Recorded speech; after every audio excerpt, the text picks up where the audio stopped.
Hi, hello, welcome to Karthik Swat Photography.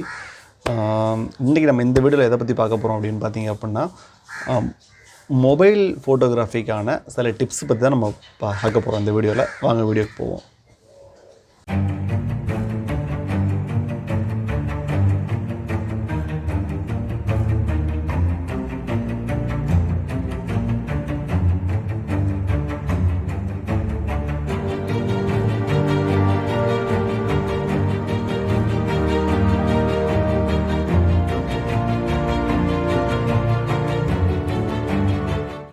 இந்த mobile ஃபோட்டோகிராஃபியில் first tip number 1 என்ன அப்படின்னா, grid லைன்ஸை use பண்ணுங்கள். நிறைய பேர் பார்த்தீங்கன்னா கிரிட் லைன்ஸ் ஃபோனில் செட்டிங்ஸில் இருக்குது இல்லை அப்படிங்கிறது தெரியாத அளவுக்கு பார்த்தீங்கன்னா கிரிட் லைன்ஸை யூஸ் பண்ண மாட்டாங்க. ஃபோனில் இன்றைக்குள்ள எல்லா அட்வான்ஸ்டான ஃபோன்லேயும் கிரிட் லைன்ஸ் கண்டிப்பாக இருக்குது. அந்த கிரிட் லைன்ஸை வந்து யூஸ் பண்ணுங்கள். அதில் உங்கள் ரூல் ஆஃப் தேர்ட் மாதிரியான ஒரு கிரிட் லைன் இருக்கும்.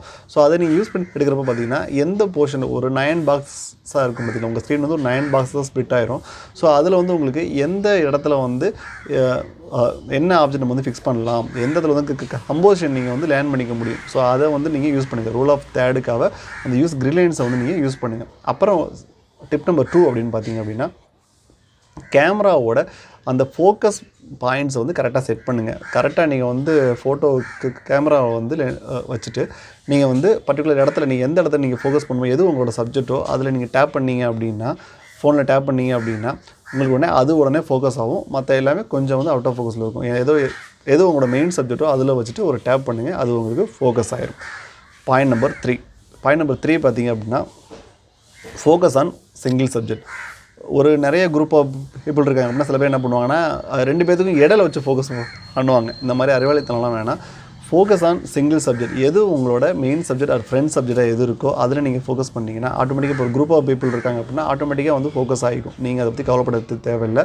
மொபைல் ஃபோட்டோகிராஃபியை பொறுத்தளவுக்கு அதில் வந்து ஏதாவது ஒரு சிங்கிள் சப்ஜெக்ட் நீங்கள் வந்து பார்த்திங்கன்னா இது பண்ணுங்கள், ஃபோக்கஸ் பண்ணுங்கள்.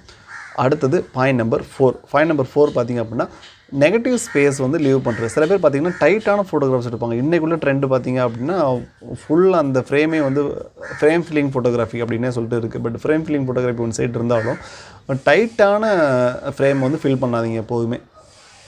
ஒரு ஃப்ளவர் ஃபோட்டோகிராஃபியாக இருக்கலாம், ஒரு போர்ட்ரேட்டாக இருக்கலாம், இல்லை ஒரு ஸ்டாக் ஃபோட்டோகிராஃபியாக இருக்கலாம். எதாக இருந்தாலுமே கொஞ்சம் வந்து ஒரு ஸ்பேஸ் கொடுங்க. ஒரு நெகட்டிவ் ஸ்பேஸ் வந்து பார்த்திங்கன்னா உங்களோட ஃபோட்டோகிராஃபியை இன்னும் கொஞ்சம் வந்து அடுத்த லெவலுக்கு எடுத்துகிட்டு போகும். ஸோ கொஞ்சம் நெகட்டிவ் ஸ்பேஸ் கொஞ்சம் இது கொடுங்க. பாயிண்ட் நம்பர் 5, டிஃப்ரெண்ட்டான ஒரு பெர்ஸ்பெக்டிவ் வந்து பார்த்திங்கன்னா நீங்கள் இதில் அப்ளை பண்ணி பாருங்கள். இப்போ இந்த வீடியோவில் இந்த பேக்ரவுண்ட் என்ன, இந்த பேக்ரவுண்ட் ஆக்சுவலாக பார்த்திங்கன்னா இது ஒரு பேக்ரவுண்ட் கிடையாது. இது ஒரு கட்டிலோட பின்னாடி சைடு கட்டில் அப்படியே மடக்கி போட்டு இதை நம்ம பேக்ரவுண்டாக வச்சு நம்ம எடுத்துகிட்டு இருக்கோம். இந்த வீடியோக்கு ஆக்சுவலாக ரெட் கலர் ஷர்ட் அப்படிங்கிற ஒரு ப்ளூ கலர் இருக்கட்டும் அப்படின்னு ஒரு காம்பினேஷனில், இது ஏதோ ஒரு காம்பினேஷன். ஓகே, இந்த மாதிரி ஒரு காம்பினேஷனில் பார்த்திங்கன்னா எடுத்துக்கிட்டு இருக்கோம். ஸோ இதுதான் பார்த்திங்கன்னா இந்த மாதிரி ஒரு டிஃப்ரெண்ட் பெர்ஸ்பெக்டிவ் நீங்கள் யூஸ் பண்ணிங்க அப்படின்னா மொபைல் ஃபோட்டோகிராஃபி பார்த்திங்கன்னா வேறு லெவலில் இருக்கும். நீங்கள் வந்து காலுக்கு அடியில் வச்சு எடுக்கிறது, ஒரு லோ ஆங்கிள் வச்சு எடுக்கிறது, இல்லை ஒரு ஹை ஆங்கிள் வச்சு ஒரு மாதிரி எடுக்கிறது, இதெல்லாம் ட்ரை பண்ணிங்க அப்படின்னா உண்மையுமே உங்களோட ஃபோட்டோகிராஃப்ஸ் பார்த்திங்கன்னா சூப்பராக வரும். டிப் நம்பர் 6, ப்ளே வித் ரிஃப்ளெக்ஷன்ஸோட ப்ளே பண்ண கற்றுக்கோங்க. ரிஃப்ளெக்ஷன்ஸை உங்களோட கேமராவில் உங்களோட கம்போசிஷனில் எந்த இடத்துல வந்து ஆட் பண்ண முடியுமோ அங்கெல்லாம் வந்து ஆட் பண்ணுங்கள். இன்னும் உங்களோட கேமரா அந்த ஃபோட்டோகிராஃபி லெவல் பார்த்திங்க அப்படின்னா உண்மையிலே மாஸ்டர் லெவலில் இருக்கும். ஸோ இந்த மாதிரி ட்ரை பண்ணுங்கள். அடுத்து ஒன்று பார்த்திங்க அப்படின்னா பாயிண்ட் நம்பர் 7, லீடிங் லைன்ஸை வந்து யூஸ் பண்ணுங்கள். லீடிங் லைன் ஃபோட்டோகிராஃபியில் பார்த்திங்கன்னா நிறைய கம்போசிஷன் பார்த்திங்கன்னா லீடிங் லைன்ஸை வந்து எடுத்துகிட்டு போகிற மாதிரி இருக்கும். ஒரு ரோட் மாதிரியான ஒரு ஃபோட்டோகிராஃப்ஸாக இருக்கட்டும், இல்லை ஒரு ஷாப்பிங் மால் அந்த மாதிரியான ஃபோட்டோகிராஃப்ஸாக இருக்கட்டும், இதிலலாம் பார்த்திங்கன்னா ஒரு லீடிங் லைன்ஸை வச்சு நம்ம ஒரு ஃபோட்டோகிராஃபி ஒரு கம்போசிஷன் பண்ண முடியும். ஸோ லீடிங் லைன்ஸை நீங்கள் மொபைல் கேமராலையும் நீங்கள் கன்ஃபார்மாக யூஸ் பண்ணுங்கள். உண்மையுமே சூப்பர்வான ஷார்ட்ஸ் வந்து வரும். ஏன்னா உங்களுக்கு வந்து நார்மல் டிஎஸ்எல்ஆர்ஸை விட பார்த்திங்கன்னா மொபைல் ஃபோனில் பார்த்திங்கன்னா அல்ட்ரா வைட் ஆங்கிள் லென்ஸ்லாம் இன்றைக்கி நிறைய கிடைக்குது. So ultra wide angle lens உள்ள ஒரு மொபைல் ஃபோனில் நீங்கள் ஒரு நேரோ ஷாட் ஒரு லீடிங் லைன் ஷாட் வச்சிங்க அப்படின்னா உண்மையுமே ரொம்ப அட்டகாசமாக இருக்கும். அடுத்த ஒன்று point number 8, look for texture and symmetrics pattern. இந்த மாதிரியான பேட்டர்னு டெக்ஸ்சர் இந்த மாதிரியான விஷயங்களை வந்து கான்சன்ட்ரேட் பண்ணுங்கள். இது வந்து இப்போ சிங்கிள் இதே ரிப்பீட்டிவாக வரக்கூடிய இந்த மாதிரியான டிசைன்ஸாக இருக்கட்டும், இல்லை வேறு மாதிரி ஏதாவது ஒரு உங்களோட ஃப்ளோர் மேட்டாக இருக்கலாம், இந்த மாதிரியான விஷயங்கள் உள்ள பேட்டர்ன்ஸு இந்த மாதிரியான விஷயங்கள் ட்ரை பண்ணி பார்த்தீங்க அப்படின்னா இது ஒரு டிஃப்ரெண்ட்டாக இருக்கும், டிஃப்ரெண்ட் ஆஸ்பெக்டில் இருக்கும். இந்த ஃபோட்டோ எப்படி எடுத்தாங்க அப்படிங்கிற மாதிரி அடுத்தவங்க வந்து திங்க் பண்ண வைக்கும். இது ஒரு பாயிண்ட். அடுத்து ஒன்று பார்த்தீங்கன்னா point number 9 colour blocking. Colour blocking அப்படிங்கிறது என்ன அப்படின்னா, இப்போ நம்ம இந்த ஃபோட்டோ ஃபுல்லாக எடுத்திருக்கோம், இந்த வீடியோ ஃபுல்லாக எடுத்திருக்கோம்.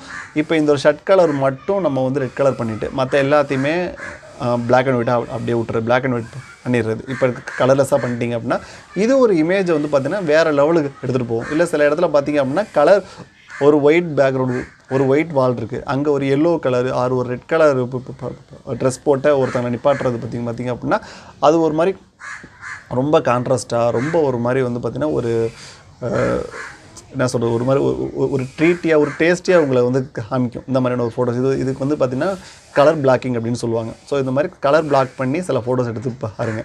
அடுத்து வந்து பார்த்திங்கன்னா டிப் நம்பர் 10 ஜூம் பண்ணுறது. ஜூம் பண்ணாதீங்க. ஆக்சுவலாக ஜூம் அவாய்ட் ஜூமிங் அப்படிங்கிறது தான் வந்து பார்த்திங்கன்னா 10th டிப்ஸ். நிறையா மொபைல் யூஸருக்கு தெரியாது இதில் ஜூம் பண்ணி எடுத்துலாம். 4x zoom, 20x zoom, optical ஜூமை தவிர நீங்கள் வந்து பார்த்திங்கன்னா இந்த மாதிரியான ஜூம் பண்ணுறது பார்த்திங்கன்னா உங்களுக்கு பிக்சல் தான் உடையும். இது வந்து பார்த்திங்கன்னா ஆப்டிக்கல் ஜூமிங் கிடையாது மொபைல் ஃபோன்ஸில் உள்ள. ஸோ அதனால் வந்து ஜூமிங்கை முடிஞ்ச வரைக்கும் 99% கிடையாது, 100% இதை வந்து பார்த்திங்கன்னா டோட்டலாக அவாய்ட் பண்ணிடுங்க. அடுத்து point number 12 use natural light. முடிஞ்ச வரைக்கும் உங்களோட ஃபோட்டோகிராஃபி பார்த்திங்கன்னா நேச்சுரல் லைட்லேயே வந்து பார்த்திங்கன்னா ட்ரீட் பண்ணுங்கள். நேச்சுரல் லைட்லேயே நீங்கள் ஃபோட்டோ எடுக்க பார்த்தீங்க அப்படின்னா உங்களோட கலர்லாம் வந்து ரொம்ப வைப்ரண்ட்டில் இருக்கும், நல்லாயிருக்கும். உங்களோட ஆர்டிஃபிஷியல் லைட்ஸ் இருக்குதுன்னா அதை வந்து முடிஞ்ச வரைக்கும் அதில் உள்ள ஃபோனில் உள்ள ஃப்ளாஷ் லைட்ஸை பார்த்திங்கன்னா யூஸ் பண்ணாமல் ஃபோட்டோ எடுக்க ட்ரை பண்ணுங்கள். இது பார்த்திங்கன்னா பாயிண்ட் நம்பர் 12. அடுத்து ஒன்று பார்த்திங்கன்னா பாயிண்ட் நம்பர் 11. பாயிண்ட் நம்பர் 12 பார்த்திங்க அப்படின்னா உங்களோட லென்சஸை அப்பப்போ வந்து க்ளீன் பண்ணுறது. நிறைய பேர் வந்து பார்த்திங்கன்னா அந்த லென்ஸை க்ளியர் பண்ண முடியாது, அதில் ஒரு சின்னோண்டு டாட் இருக்கும். நீங்கள் எடுக்கிற எல்லா ஃபோட்டோஸும் அந்த டாட் இருக்கும். உங்களுக்கு ஒரு டவுட், அதுக்கப்புறம் தான் ஒரு 4-5 ஃபோட்டோ பார்த்ததுக்கப்புறம் உங்களுக்கு டவுட் வரும், என்ன ஏதோ டாட் இருக்குது, ஏதோ இதாக இருக்கோ அப்படிங்கிற மாதிரி இருக்கும். எல்லா இடத்துலையும் இந்த ஒரு டாட் இருந்துகிட்டே இருக்கும். ஸோ அதுக்கு இடத்துல பார்த்திங்கன்னா லென்ஸில் உள்ள ஒரு சின்னோண்டு ஒரு தூசியாக இருக்கும். அது நீங்கள் லைட்டாக ஒரு பேப்பர் ஒரு டிஷ்யூவில் வச்சு தொடச்சிருந்தா கூட அது ஆக்சுவலாக கிளியராக இருக்கும். பட் நீங்கள் அதை செய்யாமல் அதை அப்படியே ஃபாலோ பண்ணி எல்லா ஃபோட்டோஸும் அந்த டஸ்ட் அப்படி இருந்துக்கிட்டே இருக்கும். ஸோ அதை வந்து பார்த்திங்கன்னா அவாய்ட் பண்ணுங்கள். லென்ஸஸை எப்போதுமே பார்த்திங்கன்னா கிளியராக வச்சுக்கோங்க. லென்ஸஸை முடிஞ்ச வரைக்கும் பார்த்திங்கன்னா லென்ஸ் க்ளீனருக்கான சில எக்யூப்மெண்ட்ஸ் இருக்குது. ஸோ அதை வச்சு நீங்கள் க்ளியர் பண்ணுங்கள்.